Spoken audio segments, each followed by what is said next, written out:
আসসালামু আলাইকুম, মিতা মুস্তফা আমন্ত্রণ জানাচ্ছি এনটিভির মধ্যাহ্নের খবরে। দেশের সব সরকারি হাসপাতালে নার্স এবং মিডওয়াইফাররা আজ ৮ ঘন্টার কর্মবিরতি পালন করছে। সকাল ৯টা থেকে দুপুর ১২টা পর্যন্ত ৩ ঘন্টা এবং কাল বুধবার সকাল ৯টা থেকে দুপুর ২টা পর্যন্ত তাদের এই কর্মবিরতি চলবে। এর মধ্যে তাদের এক দফা দাবি বাস্তবায়ন না হলে বৃহস্পতিবার ১২ ঘন্টার কর্মবিরতি পালন করবে। তারপরও যদি সমাধান না হয় সেক্ষেত্রে কমপ্লিট শাটডাউন কর্মসূচি ঘোষণা দিয়েছে নার্স ও মিডওয়াইফাররা। এক দফা দাবি হলো নার্সিং এবং মিডওয়াইফারি অধিদপ্তর এবং বাংলাদেশ নার্সিং ও মিডওয়াইফারি কাউন্সিল থেকে সব ক্যাডারকে প্রত্যাহার করে যোগ্য এবং অভিজ্ঞ নার্স পদায়ন করতে হবে। কর্মবিরতির সময় হাসপাতালের জরুরি বিভাগ, emergency OT, dialysis, ICU, CCU, PICU, HDU unit কর্মবিরতির আওতামুক্ত থাকবে। নির্বাচন কমিশন এবং স্বরাষ্ট্র মন্ত্রণালয়ের সাবেক সচিব মোহাম্মদ জাহাঙ্গীর আলমকে গুলশান থেকে গ্রেফতার করেছে ঢাকা মহানগর গোয়েন্দা পুলিশ ডিবি। সকালে DMP media and public relations বিভাগের উপ পুলিশ কমিশনার মোহাম্মদ তালেবুর রহমান এই তথ্য জানান। এর আগে গত ১৪ আগস্ট স্বরাষ্ট্র মন্ত্রণালয়ের জননিরাপত্তা বিভাগের এই সচিবকে বাধ্যতামূলক অবসরে পাঠায় সরকার।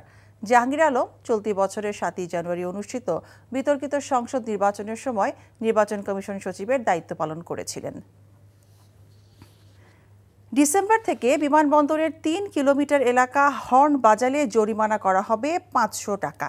বিমানবন্দরের এই ৩ কিলোমিটার এলাকাকে নীরব স্থান হিসেবে ঘোষণা করার পর একথা জানান পরিবেশ ও জলবায়ু বিষয়ক উপদেষ্টা সৈয়দা রেজওয়ানা হাসান।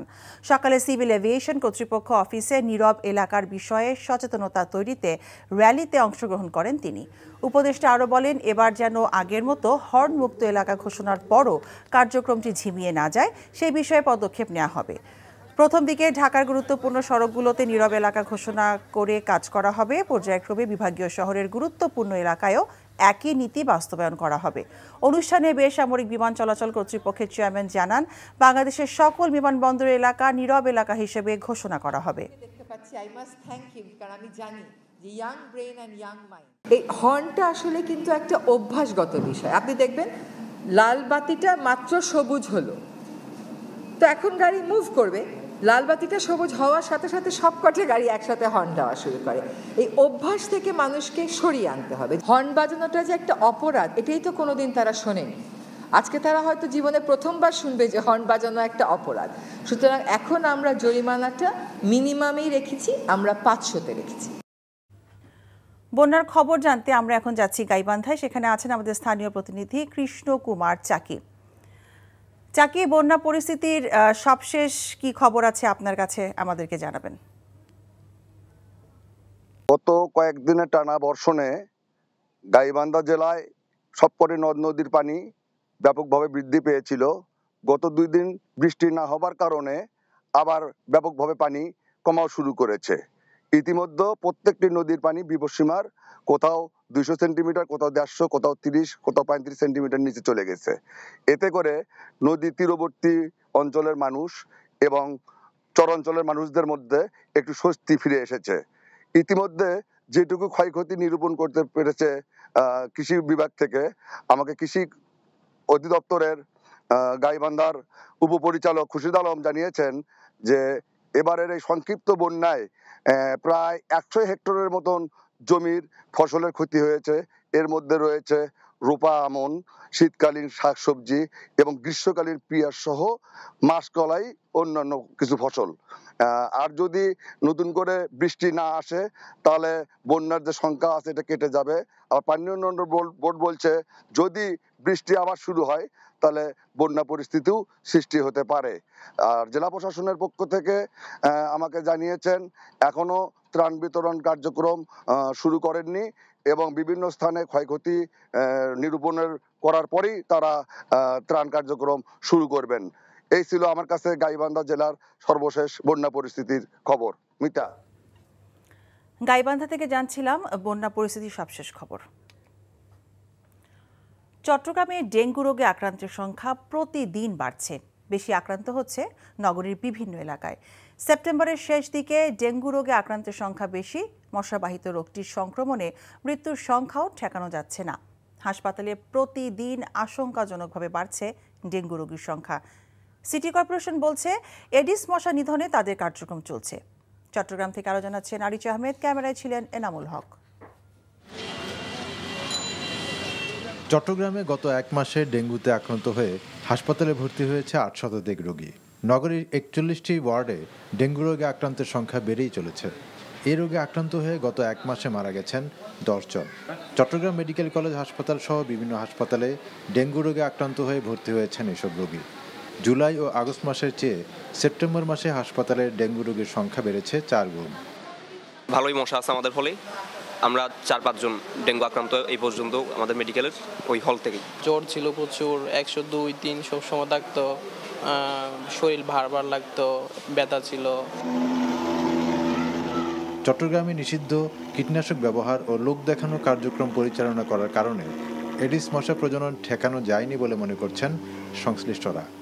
সিটি কর্পোরেশনের মশক কর্মকর্তা বলছি যে আপনারা ওই সিভিল সার্জনের সাথে কন্ট্যাক্ট করেন, ওনার ডেইলি আপনাদের একটা রিপোর্ট দিক, এরপর এর ভিত্তিতে আপনার একটা রেড জোন আপনারা নির্ধারণ করতে চট্টগ্রামে। সিটি কর্পোরেশন থেকে হয়তো রেগুলার স্প্রে করা হচ্ছে না, লার্ভিসাইড অথবা অ্যাডাল্টিসাইড যেগুলো, এই কারণে হয়তো ডেঙ্গুর মশার সংখ্যা দিন দিন বাড়তেছে, এর সাথে সাথে ডেঙ্গু রোগীর সংখ্যাও বাড়তেছে।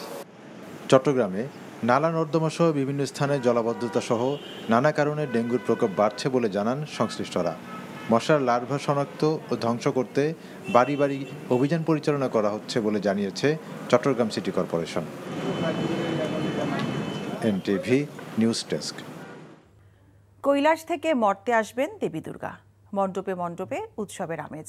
বুধবার মহালয়ার মধ্য দিয়ে শুরু হচ্ছে শারদ উৎসবের আনুষ্ঠানিকতা। দেবী বন্দনার প্রস্তুতির পাশাপাশি প্রতিমা সাজাতে ব্যস্ত শিল্পীরা। সনাতন ধর্মাবলম্বীদের সবচেয়ে বড় উৎসব শারদীয় দুর্গোৎসবের প্রস্তুতির কথা জানাচ্ছেন জাহিদুর রহমান। পিতৃপক্ষের অবসান ও দেবীপক্ষের শুরুর তিথি মহালয়া। এদিন ভোরে চণ্ডীপাঠের মধ্য দিয়ে মর্তালোকে আমন্ত্রণ জানানো হবে দেবী দুর্গাকে। দুর্গতি নাশিনীর আগমন উপলক্ষে মণ্ডপে মণ্ডপে ব্যস্ততা শেষ নেই প্রতিমা শিল্পীদের। শাস্ত্রমতে দুর্গতি নাশিনী দশভুজা দেবী দুর্গা এবার আসছেন দোলায় চড়ে আর ফিরে যাবেন ঘোড়ায় চেপে। যারা আসরিক প্রবৃত্তি সম্পন্ন এদের জন্য মায়ের আগমন মোটেই শুভ নয়, কিন্তু ভক্তদের জন্য এটা অনেক আশীর্বাদের, অনেক করুণার। সাভারে এবার ১৯১টি মণ্ডপে উদযাপিত হবে শারদীয় দুর্গোৎসব। প্রতিমা সাজাতে ব্যস্ততা শেষ নেই শিল্পীদের। চলছে মণ্ডপে মণ্ডপে শেষ মুহূর্তের প্রস্তুতি। একটু দেরি হয়ে গেছে কাজ ধরতে, এই কারণে প্রচুর চাপে রাত জায়গায় কাজ করতে হইতেছে। ১৯১টি মন্দিরে দুর্গাপূজা সম্পন্ন হচ্ছে এবং ইতিমধ্যেই মাটির কাজ শেষ হয়ে গেছে এবং রঙের কাজ চলছে। পরিবর্তিত রাজনৈতিক পরিস্থিতিতে উৎসবমুখর পরিবেশে দুর্গাপূজা নির্বিঘ্ন করতে নেওয়া হয়েছে অভূতপূর্ব নিরাপত্তা ব্যবস্থা। এই পূজা মণ্ডপগুলোতে যাতে সুচারুভাবে সুন্দরভাবে নিরাপত্তার সহিত পূজা উদযাপন করতে পারে সেই ব্যাপারে আমরা সদা প্রস্তুত রয়েছি। আগামী ১৩ অক্টোবর দেবীকে বিসর্জনের মধ্য দিয়ে শেষ হবে হিন্দু সম্প্রদায়ের সবচেয়ে বড় এই ধর্মীয় উৎসব। Jahidur Rahman, NTV news, Savar, Dhaka. ওয়াসিম আকরামের মতো পেসার হতে চেয়ে কোচের বকা খেয়ে হয়েছেন স্পিনার। কানপুর টেস্টে ঘরের ছেলে সেই কুলদীপ যাদব না খেলায় কিছুটা হতাশ তার কোচ কপিল দেব পান্ডে। আতহার আলীদের বিপক্ষে খেলা সাবেক এই ক্রিকেটার জানিয়েছেন, ক্রিকেটে অনেক উন্নতি করেছে বাংলাদেশ, তবে টেস্টে এখনও পরিপূর্ণ শক্তির দল হয়ে উঠতে পারেনি। কানপুর থেকে মমিনুর রিপনের রিপোর্ট।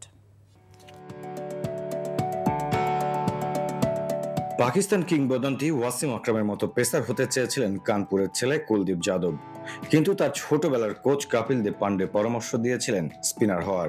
কোচের পরামর্শ না মানায় বকাও শুনেছেন কুলদীপ। পরের গল্পটায় সাফল্যের মালা গেঁথেছেন এই চায়নাম্যান। ২০১৪ অনূর্ধ্ব-১৯ বিশ্বকাপে দ্বিতীয় ম্যাচে হ্যাটট্রিক করে নিজেকে আলাদাভাবে চিনেছেন তিনি। ২০১৭ সালে ৩ ফরম্যাটেই ভারতের জার্সিতে অভিষেক হয়েছে কুলদীপের। तो उसने बोला कि मैं वसीम अकरम बनना चाहता हूं। কুলদীপ প্রথম আমার কাছে এসে বলেছিল সে ওয়াসিম আকরামের মতো ফাস্ট বোলার হতে চায়। আমি বকেছিলাম, বলেছিলাম তুমি শারীরিক গঠনে কখনোই ভালো পেসার হতে পারবে না, তবে তুমি স্পিনার হওয়ার চেষ্টা করতে পারো। ও মন খারাপ করেছিল, তবে প্রথম যে বলটা করেছিল আমার মনে হয়েছে সে আন্তর্জাতিক মানের স্পিনার হতে পারবে। दूर जाके खड़ा हो गया। আতাহার আলীদের বিপক্ষে খেলার সাবেক এই ক্রিকেটার কানপুরের অতি পরিচিত একজন কোচ ও উত্তরপ্রদেশের যুব দলের নির্বাচক। নিয়মিত খবর রাখেন বাংলাদেশের ক্রিকেটেরও।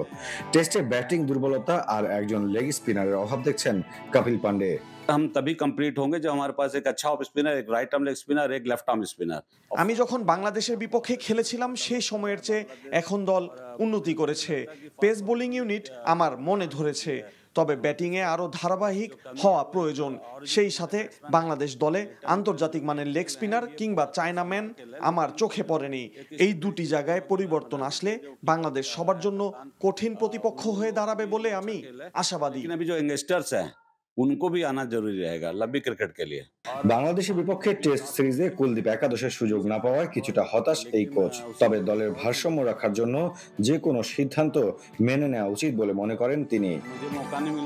Mominur Ripon, NTV news, Kanpur, Bharat. এই ছিল মধ্যাহ্নের খবরে। এই খবরের ভিডিও সহ আপডেট জানতে ভিজিট করুন এনটিভি অনলাইন www.ntvbd.com। এছাড়াও এনটিভি জনপ্রিয় সব অনুষ্ঠান ও খবরের আপডেট জানতে ভিজিট করুন আমাদের ইউটিউব ও ভেরিফাইড ফেসবুক পেজ। দুটায় দুপুরের খবর দেখার আমন্ত্রণ রইল। সবাইকে ধন্যবাদ।